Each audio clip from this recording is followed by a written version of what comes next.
नमस्कार। आज के इस क्लास में हम लोग सीखेंगे बेसिक ऑफ स्टॉक मार्केट। ये स्टॉक मार्केट क्या है, ठीक है। ये स्टॉक मार्केट जो है ये क्या है, कैसे काम करता है, स्टॉक मार्केट की ज़रूरत क्यों पड़ती है, स्टॉक ट्रेडिंग क्या है, ठीक है। इसके बारे में हम लोग आज के इस एपिसोड में सीखेंगे और जानेंगे बहुत ही आसान भाषा में। अब यहाँ पर स्टॉक मार्केट की ज़रूरत क्यों पड़ी, इसके बारे में हम लोग समझेंगे। मान के चलते हैं कि यहाँ पर प्रवीण है, प्रवीण जी हैं और इनके पास एक कंपनी है। वो कंपनी क्या करती है, वो कंपनी है या मैं मान के चलूँ एक शॉप है और वो शॉप है इनका पिज्ज़ा का। तो प्रवीण क्या काम करते हैं, पिज्ज़ा बनाते हैं। अब इनका काम इनकी मेहनत के बदौलत, इनके प्रोडक्ट के बदौलत बहुत बढ़िया फलता है, फूलता है, खूब बढ़िया चलता है। और प्रवीण का जो कैपिटल हो जाता है ये हो जाता है, मान लेते हैं हम लोग 50 लाख रुपए का इनके पास कैपिटल हो जाता है। और प्रवीण का जो बिज़नेस है ये बहुत ही अच्छा चल रहा है। अब प्रवीण सोचता है कि क्यों ना ये जो पिज्ज़ा का बिज़नेस है इसको और भी ब्रॉड किया जाए, और भी एक्सपैंड किया जाए, क्योंकि मेरा जो प्रोडक्ट है ये पिज़्ज़ा ये बहुत ही हिट प्रोडक्ट है, बहुत ही यूनिक है, बहुत ही अच्छा है। तो जब मैं एक शॉप से 50,000 का कैपिटल तक, 50 लाख के कैपिटल तक पहुंच चुका हूं, तो क्यों ना हम इसे एक्सपैंड करें और एक्सपैंड करके पूरे देश भर में एक एक ब्रांच खोल दें और खूब सारा, ढेर सारा पैसा कमाया जाए। ये जो होता है इस पिज्ज़ा कंपनी का, प्रवीण का इंटेंशन होता है। तो प्रवीण क्या करता है, प्रवीण जो है अब इस कंपनी को बढ़ाने के लिए, इस कंपनी के ग्रोथ के लिए प्रवीण को चाहिए 5 करोड़ रुपए। प्रवीण को नीडेड है 5 करोड़ रुपए, प्रवीण को चाहिए। तो अब जो है प्रवीण को ये 5 करोड़ रुपए कहाँ से मिलेगा, मित्र से, दोस्तों से, अमाउंट बहुत बड़ा है, नहीं मिल पाएगा। तो प्रवीण ये फैसला करते हैं कि ये आईपीओ लाएंगे, ठीक है। तो यहाँ से देखिए शेयर ट्रेडिंग का, स्टॉक मार्केट की कहानी शुरू होती है। कहाँ से, प्रवीण ने 5 करोड़ रुपए जनरेट करने के लिए क्या किया, आईपीओ लाया। तो आईपीओ का फुल फॉर्म क्या होता है, आई का मतलब होता है इनिशियल, पी का मतलब होता है पब्लिक, ओ का मतलब होता है ऑफरिंग। प्रवीण को चाहिए कितना, 5 करोड़। तो क्या प्रवीण अब चौराहे पे जाएं, माइक लेके चिल्लाएं, भैया आओ मेरे कंपनी में निवेश करो, मुझे पैसे की ज़रूरत है? प्रवीण ऐसा तो नहीं कर सकते और इस तरह से कोई पैसा मिलेगा भी नहीं। तो प्रवीण के पास एक रास्ता है। क्या रास्ता है, प्रवीण लाते हैं आईपीओ। तो प्रवीण आईपीओ किसके थ्रू लाते हैं, एनएससी में क्वालिफाई होते हैं पहले प्रवीण, ठीक है। यहाँ पे एंट्री किसकी हो गई, अब ध्यान से देखना, समझना, बहुत ही मज़ा आएगा। बहुत ही सुंदर क्लास है, बहुत ही बेसिक चीज़ है, सीखना बहुत ज़रूरी है। यहाँ पे एनएससी की एंट्री होती है। सबसे पहले आईपीओ लाना चाहता है कौन, प्रवीण। किसके थ्रू, एनएससी के थ्रू जाना होगा। क्यों, प्रवीण को पैसा चाहिए, किससे, मोटा पैसा चाहिए, 5 करोड़। तो प्रवीण को चाहिए पैसा पब्लिक से। तो आईपीओ लाने से पहले एनएससी में जाता है प्रवीण, और एनएससी में उसकी जो ये पिज़्ज़ा कंपनी है एनएससी में क्वालिफाई होता है सबसे पहले कि हाँ इसका बिजनेस अच्छा है, सही ग्रोथ कर रहा है। एनएससी सारी चीज़ों को चेक करती है। चेक करने के बाद इसे मिलता है, प्रवीण को ग्रीन सिग्नल मिल जाता है कि ठीक है आप आईपीओ ला सकते हैं। इनिशियल पब्लिक ऑफरिंग से मेरा क्या तात्पर्य है कि प्रवीण जो है पब्लिक को ये कह रहा है कि आइए और मेरे इस पिज़्ज़ा कंपनी का परफॉर्मेंस बहुत बढ़िया है, आप आइए और आकर हमारे कंपनी में हिस्सेदार बन जाइए। तो अगर आप आईपीओ खरीदते हैं तो आप डायरेक्टली उस कंपनी में शेयर होल्डर बन जाते हैं। शेयर होल्डर बनने का मतलब कि जो भी, मान के चलो इतना बड़ा आईपीओ है, इसका आपने जो भी एक छोटा सा भाग खरीदा है, इतने प्रतिशत के आप इस कंपनी में मालिक बन जाते हैं।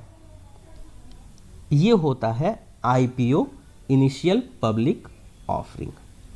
अब प्रवीण को कितना चाहिए? प्रवीण को चाहिए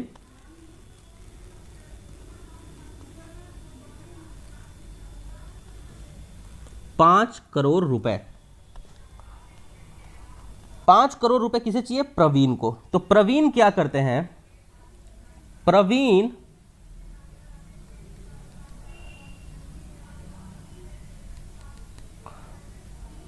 प्रवीण यहां पर 5 लाख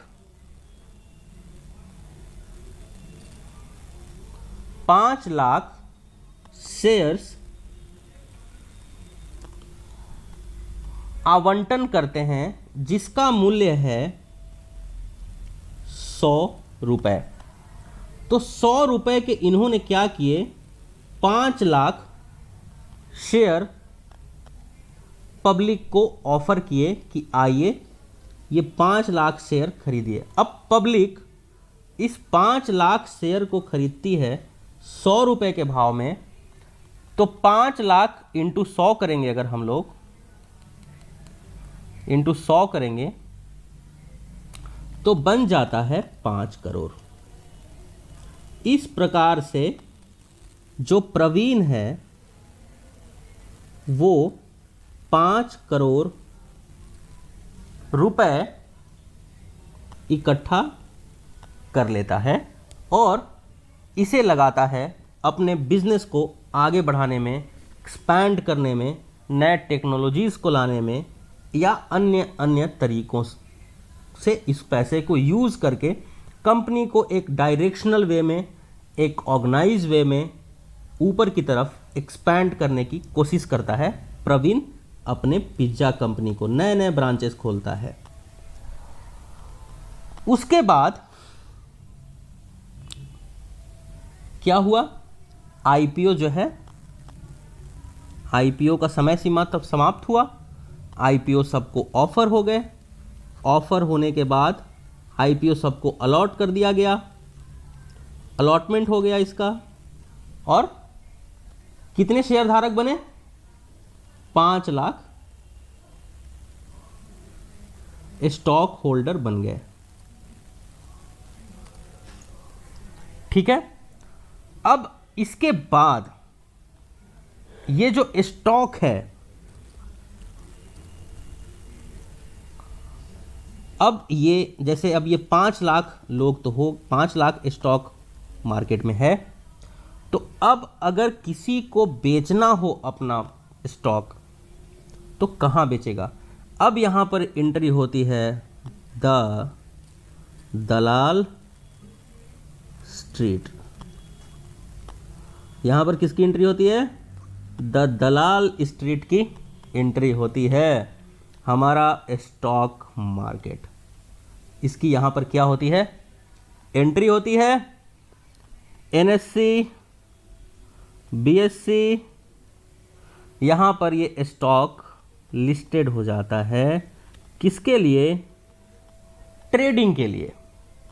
अब मान के चलो शक्ति ने आईपीओ को खरीदा था। अब जो इसका प्राइस है 5 करोड़ रुपए निवेश होता है, कंपनी खूब तरक्की करती है। जो इसने 100 रुपए का एक एक शेयर बेचा था, अब क्योंकि कंपनी ग्रोथ कर रही है तो कंपनी का प्रॉफिट इन्हें मिला, तो इन्हें कंपनी का प्रॉफिट मिला, तो अब इसकी कीमत बदल के हो गई +100 एडिशन 200 कंपनी ट्रेड कर रही है। अब शक्ति ये चाहता है कि मैंने 100 रुपये लगाए थे, अब इसका कीमत 200 हो गया है, तो मुझे इसे बेचना है। तो अब ये बेचने के लिए क्या करेगा? यहाँ पर किसकी एंट्री हुई? The Dalal straight, NSE BSE में लिस्टेड हो गया स्टॉक। और यहाँ से अब इसकी शुरू हुई खरीद बिक्री का सिलसिला, यहाँ से शुरू होने लगा। अब क्या हुआ जरा इसको देखेंगे हम लोग। ध्यान से देखना है वीडियो को, बहुत कुछ सीखने के लिए मिलेगा। शक्ति ने अपने 100 क्वांटिटी ऑफर करता है मार्केट में, और यहाँ पर शक्ति ने 100 क्वांटिटी ऑफर किया, और मैं मानता हूँ रमेश यहाँ पर इंटरेस्टेड है इस 100 क्वांटिटी को बाई करने में। क्यों? रमेश, शक्ति को पैसे की ज़रूरत है, या शक्ति ये सोचता है कि जितना मुनाफा मिलना था मिल गया, अब बाहर निकलो, और रमेश यहाँ पर उसी को खरीदना चाहता है। तो 200 में शक्ति ने जो है बेच दिया अपना स्टॉक रमेश को। अब ये रमेश के पास स्टॉक आ गया। अब देखो, इसी को कहते हैं स्टॉक ट्रेडिंग या स्टॉक को एक्सचेंज करना। ठीक है, शक्ति ने पैसे के बदले रमेश को स्टॉक दे दिया। अब फिर इसकी कीमत बढ़ती है, 200 में खरीदा रमेश ने, 250 कीमत हो जाती है। तो रमेश जो है अब यहाँ क्या करता है, इसे अपना मुनाफा मिला, अब रमेश 250 में बेचता है श्याम को, श्याम बेचता है सुरेश को, सुरेश बेचता है किसी और को, रवि को, न जाने कितने ट्रेड्स अब इसके होने लग जाते हैं। इसी को हम लोग कहते हैं स्टॉक की ट्रेडिंग। अब आगे बढ़ते हैं। यहाँ पर रमेश ने 250 रुपये में स्टॉक को खरीदा, बाई किया, और श्याम ने इसको 250 पर क्या किया, स्टॉक को सेल कर दिया। ठीक है, श्याम ने सेल किया, रमेश ने बाई किया। क्या लेवल मिले हमें? मिल गया 250, एक लेबल मिल गया। अब ये जो स्टॉक है ये बढ़ते बढ़ते बढ़ते बढ़ते बढ़ते कहाँ तक पहुँच गया? 300 के लेवल तक। 300 के लेवल पे क्या हुआ कि मार्केट में रमेश जैसे न जाने कितने लोगों ने जो बाई किया था 250 पर, अब उन्हें ये लगता है कि स्टॉक का प्राइस 300 रुपये हो चुका है और अब स्टॉक में ज़्यादा वृद्धि की उम्मीद नहीं है। तो यहाँ पर रमेश क्या करता है, 300 में सेल कर देता है। ठीक है, किसे सेल कर देता है? और भी बहुत सारे ट्रेडर्स हैं, इंटरेस्टेड ट्रेडर्स हैं, उनको ये सेल कर देता है। 250 में बाई किया, 300 में सेल किया, इक्वल टू 50 RS का रमेश को प्रॉफिट हो गया। ठीक है, 250 और 300 दो लेवल्स आपको मिले, ध्यान रखेंगे, आगे बढ़ेंगे। तो ये 250 जो है ये है हमारा सपोर्ट, 300 जो है ये है हमारा रेसिस्टेंस। कैसे, इसको भी जरा सा देखते हैं हम लोग। इसको किस प्रकार से देखेंगे, 250 नीचे, 300 का लेवल ऊपर। मार्केट किस प्रकार से ट्रेड कर रहा है, 200 पर आता है, बाइंग्स आ जाती है, 300 पे जाता है, सेलिंग्स आ जाती है, फिर 300 से नीचे 250 पे आता है, बाइंग्स आ जाती है, 250 से ऊपर फिर 300 जाता है, यहाँ पर सेलिंग्स आ जाती हैं। तो हम ये मानते हैं, क्या मानेंगे, चलिए ऊपर के लाइन को कनेक्ट कर दीजिए, नीचे के लाइन को कनेक्ट कर दीजिए। तो ये जो 250 है यहाँ पर बार बार बाइंग आ रही है। क्या आ रही है, 250 पर इसकी बार बार बाइंग्स आ रही हैं और 300 पर सेलिंग्स आ रही हैं।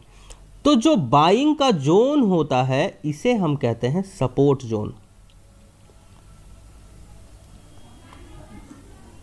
और जो सेलिंग का जोन होता है इसे हम कहते हैं रेसिस्टेंस।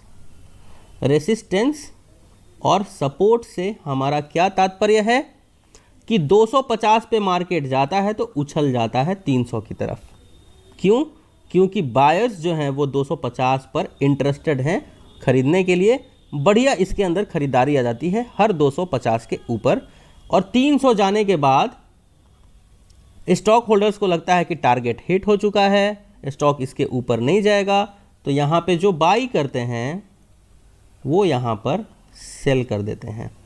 अब एक चीज़ और समझने वाली बात यह है कि स्टॉक मार्केट में ही ये फैसिलिटी आपके पास है कि बिना खरीदे भी आप किसी चीज़ को सेल कर सकते हो। 250 का लेवल नीचे, 300 का लेवल ऊपर, ये दो लाइन मैंने ड्रॉ कर दिया। नीचे आता है बाइंग होती है, ऊपर जाता है सेलिंग होती है, नीचे आता है बाइंग होती है, ऊपर जाता है सेलिंग होती है, कुछ इस तरह से। तो अब जो है यहाँ पर खास बात क्या है कि जब भी रेसिस्टेंस पे जाता है, अब यहाँ पर एंट्री होती है राहुल की। राहुल के पास कोई भी स्टॉक नहीं है, वो डायरेक्टली 300 में इसे बेच देता है, सेल कर देता है, और 250 आने पर इसी चीज़ को खरीद लेता है। तो राहुल को सिर्फ और सिर्फ सेल करने के यहाँ पैसे लगेंगे।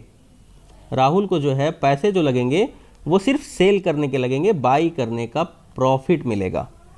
तो 300 में किसी भी चीज़ को मैंने सेल कर दिया और 200 में उसी चीज़ को मैंने बाई कर लिया, तो मुझे यहाँ पर प्रॉफिट हो जाता है 50 RS का। जी, आपका ये सवाल आएगा कि किसका, राहुल के पास तो कोई बाई थी ही नहीं, तो उसने सेल कैसे कर दिया। हाँ, स्टॉक ट्रेडिंग में हम सेल पहले कर सकते हैं और बाद में बाई करके हम लोग उसका प्रॉफिट जनरेट करना शुरू करते हैं। अब राहुल ने क्या किया, नहीं 250 है ये, तो 50 का प्रॉफिट हो जाता है। तो राहुल ने क्या किया, 300 में सेल कर दिया, मार्केट आया 290, राहुल को 10 RS का प्रॉफिट हो रहा है। मार्केट आया 270, राहुल को 30 का प्रॉफिट हो रहा है। मार्केट आया 250, राहुल को 50 का प्रॉफिट हो रहा है। और यहाँ पे राहुल क्या करता है, अपना जो पोजीशन है उसको एग्ज़िट कर देता है। तो एग्ज़िट करने से क्या तात्पर्य है मेरा, कि राहुल यहाँ पर बाई कर लेता है, क्योंकि पहले यहाँ पर ये सेल किया था राहुल ने। उसी प्रकार से 250 आने पर राहुल क्या करता है, 250 का लेवल आने पर राहुल इसको फिर से बाई कर लेता है और 300 का लेवल आने पर राहुल इसी चीज़ को फिर से सेल कर देता है। तो इन दोनों का डिफरेंस इक्वल टू 50 RS, वापस राहुल को प्रॉफिट हो जाता है। 250 नीचे, 300 ऊपर, 250 सपोर्ट, 300 रेसिस्टेंस। रेसिस्टेंस का मतलब क्या कि जहां से बिकवाली आती है, सपोर्ट का मतलब क्या, जहां से बाइंग आती है। अब क्या होता है, ये सपोर्ट और ये रेसिस्टेंस, अब क्या होता है, मार्केट ट्रेड कर रहा होता है, मार्केट ट्रेड कर रहा होता है कुछ इस प्रकार से, कुछ इस प्रकार से, और यहां पर कंपनी का जो परफॉर्मेंस है इस पिज्जा कंपनी का, इसी के बारे में तो अभी तक बातचीत हो रही है। इस पिज्जा कंपनी ने बहुत बढ़िया प्रदर्शन किया, अब एक नई ऊंचाई को छूने की कोशिश कर रहा है ये पिज्जा कंपनी। तो यहाँ पर क्या होता है कि जहाँ पर सेलिंग्स आ रही थी वहाँ पर अब नए बायर्स, फ्रेश बायर्स इंटरेस्टेड हो रहे हैं इसे खरीदने में। तो जाहिर सी बात है जहाँ पर सेलिंग आनी चाहिए वहाँ पर बाइंग आ जाएगी, तो इस रेंज को तोड़ के स्टॉक ऊपर की तरफ निकल जाएगा, है ना। और जब 300 के रेसिस्टेंस को तोड़ के पिज्जा कंपनी ऊपर की तरफ निकल गया तो इसी को हम लोग कहते हैं ब्रेकआउट, कि अब यहां पर ब्रेकआउट आ गया। अब ये स्टॉक कैसे ट्रेड करने लगा जरा इसको देखेंगे हम लोग। 300 पे क्या हुआ, पहले हमारा 300 रेसिस्टेंस था और अब यहीं से ब्रेकआउट आ गया, मतलब यहां पर फ्रेश बायर्स ऐड हो गए और अब ऊपर की तरफ इसके मूवमेंट आ रहे हैं और अब आ गया 400 का लेवल, मतलब जिस स्टॉक का प्राइस था 200 वो अब बढ़ के 300 हुआ था पहले, जो रेसिस्टेंस बना नीचे 250 था जो सपोर्ट था, और यहां से ब्रेक करके चला गया 400। तो अब ये 300 जो है फ्रेश बाइंग यहां पर आई, तो ये 300 का जो लेवल है जो कि पहले रेसिस्टेंस था अब ये बन गया सपोर्ट। कैसे कि अब जो है 400 बन जाता है रेसिस्टेंस और 300 क्या बन जाता है हमारा सपोर्ट। अब मार्केट कुछ यूं ट्रेड करने लग जाता है कि 300 पे आता है तो बायर्स ऐड होते हैं, क्यों, कंपनी का प्रदर्शन बहुत अच्छा है, और 400 जाता है तो सेलर्स आ जाते हैं। इन्हीं दो लाइन को बीच में ट्रेड करने को हम कहते हैं स्विंग ट्रेड का नाम देते हैं।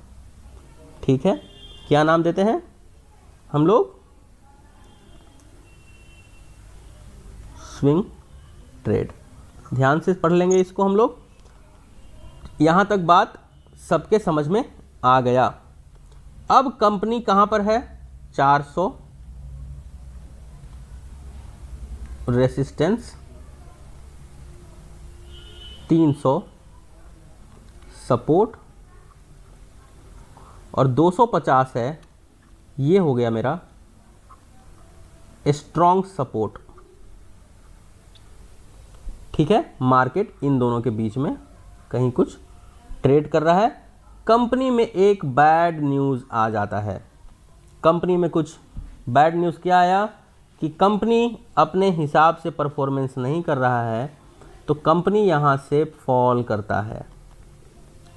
इसी फॉल को हम कहते हैं कि जिसका प्राइस 400 था रेसिस्टेंस, 300 इसका सपोर्ट था, अब ये 300 घट के आ गया है 290, तो इसी को हम कहेंगे ब्रेकडाउन आना, या आप यूं कह सकते हो कि नीचे की तरफ का ये ब्रेकआउट है।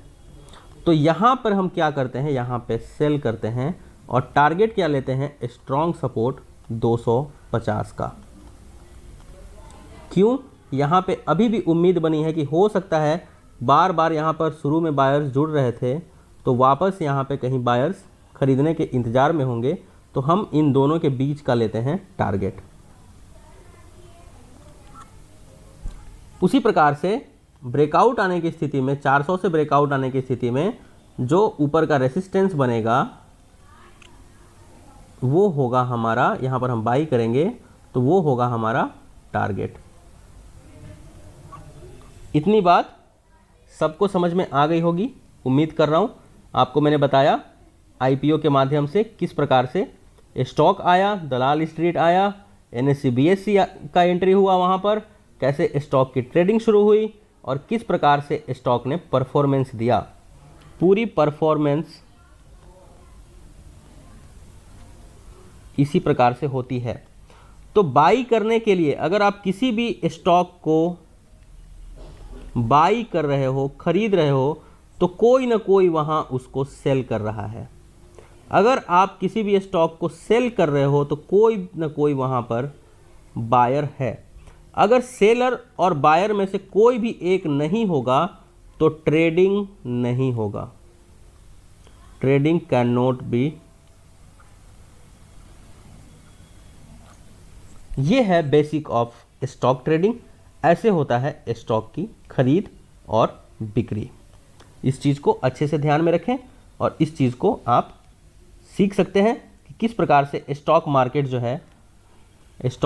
जो है हमारा रोल प्ले करता है और किस प्रकार से हम लोग ट्रेडिंग करते हैं। Thank you very much for this video. जय हिंद, वंदे मातरम।